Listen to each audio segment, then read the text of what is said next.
Nous allons faire une plongée dans les abysses, et dans les fonds marins, il arrive qu'on arrive à y voir certaines créatures, des homards bleus, des pieuvres, des poulpes ou encore des poissons pêcheurs. Celui qui réussira à les voir remportera la partie. Attention, c'est un jeu de vitesse. Au top départ, un des joueurs va lancer les dés. Ces dés indiquent les créatures que vous devez récupérer. Vous avez les correspondances des couleurs. Ici, c'est un 6 sur du bleu, ça veut dire qu'il faut que je récupère dans ma collection 6 homards bleus.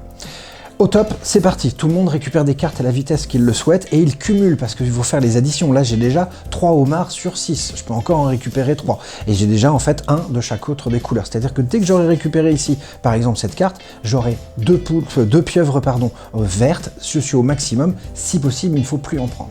Tout le monde collecte des cartes et à un moment donné, en fin de manche, on s'arrêtera et on va compter. Il faut attention que vous ayez, si possible, un tout pile. Tout ce qui sera au-dessus ou en dessous vous coûtera en fait un malus. Ces gouttes qui sont ici, une goutte de 1 ou 5 gouttes avec des bleus foncés, on comptera tout ce que vous en avez trop ou en pas assez.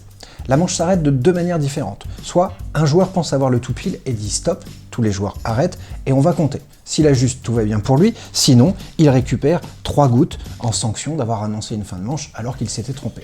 Puis tous les joueurs autour de la table vérifient chacun leur collection, en trop ou en pas assez, vous allez donc récupérer une goutte pour chaque malus.